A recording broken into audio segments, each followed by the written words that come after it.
എല്ലാവർക്കും നമസ്കാരം. നിങ്ങൾക്ക് എല്ലാവർക്കും സുഖമാണെന്ന് വിചാരിക്കുന്നു. എനിക്കും ഇവിടെ സുഖം തന്നെയാണ് കേട്ടോ. ഇന്ന് ഞായറാഴ്ചയാണല്ലോ, അതുകൊണ്ട് തന്നെ രാവിലെ തന്നെ ഏട്ടൻ പോയി ചിക്കൻ എടുത്ത് വന്നിട്ടുണ്ടായിരുന്നു കേട്ടോ. അപ്പോൾ ഇന്നലെ വൈകുന്നേരം ഞാൻ അരി അരച്ച് വെച്ചിട്ടുണ്ട്. അപ്പോൾ രാവിലെ തന്നെ ദോശയും ചിക്കൻ കറി ഉണ്ടാക്കാമെന്ന് വിചാരിച്ചു. അപ്പോൾ ഞാൻ അതിന് വേണ്ടിയിട്ട് ഏട്ടൻ 8 മണി, ഇപ്പോൾ സമയം 8 മണി ആയിട്ടുള്ളൂ കേട്ടോ അവിടെ. അപ്പോൾ ഏട്ടൻ ഇപ്പോൾ തന്നെ പോയി ചിക്കൻ എടുത്തിട്ട് വരാമെന്ന് പറഞ്ഞിട്ട് പോയിട്ടുണ്ട് കേട്ടോ. അപ്പോഴേക്കും ഞാൻ സവാളയൊക്കെ കട്ട് ചെയ്ത് വെച്ചതായിരുന്നു.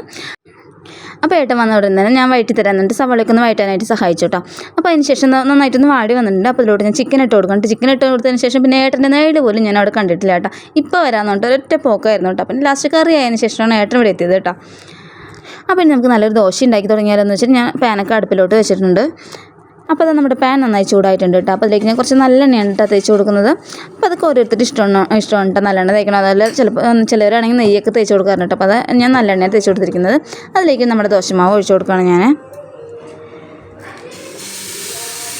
ഇതൊക്കെ പണ്ടൊക്കെ അമ്മമാർ ഉണ്ടാക്കുന്ന ദോശയുണ്ട്. നല്ലൊരു ടേസ്റ്റ് ആയിട്ട് അങ്ങനത്തെ ദോശയ്ക്ക്. നമ്മൾ നോൺ സ്റ്റിക്ക് പാനിൽ ഉണ്ടാക്കുന്നതിനേക്കാൾ കൂടുതലായിട്ട് ഇങ്ങനെ ഉണ്ടാക്കി നല്ല ടേസ്റ്റാണ് നമ്മുടെ ദോശയ്ക്ക്.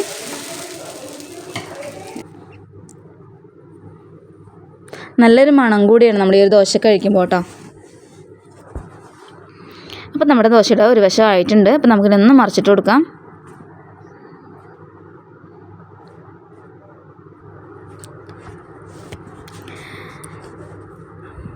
അപ്പോൾ നമ്മുടെ ഒരു ദോശ ഇവിടെ റെഡി ആയിട്ടുണ്ട്. അതേപോലെ തന്നെ ഞാൻ ബാക്കിയുള്ള ദോശയും ഉണ്ടാക്കിയെടുക്കുകയാണ് കേട്ടോ.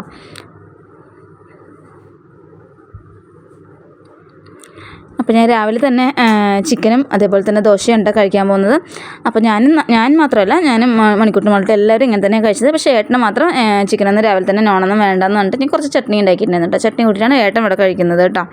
അപ്പോൾ നിങ്ങൾക്ക് എല്ലാവർക്കും ഈ ഒരു കുഞ്ഞു വീഡിയോ ഇഷ്ടപ്പെട്ടിട്ടുണ്ടാകുമെന്ന് വിചാരിക്കുന്നു. ഇഷ്ടപ്പെട്ടിട്ടുണ്ടെങ്കിൽ ഒന്ന് ലൈക്ക് ചെയ്യാനും അതേപോലെ തന്നെ ഒന്ന് ഷെയർ ചെയ്യാനും പിന്നെ സബ്സ്ക്രൈബ് ചെയ്യാത്തവരാണെങ്കിൽ ഒന്ന് സബ്സ്ക്രൈബ് കൂടി ചെയ്ത് സപ്പോർട്ട് ചെയ്യണേ. എങ്കിലപ്പോൾ അടുത്ത നല്ലൊരു വീഡിയോയിലൂടെ നമുക്ക് വീണ്ടും കാണാം.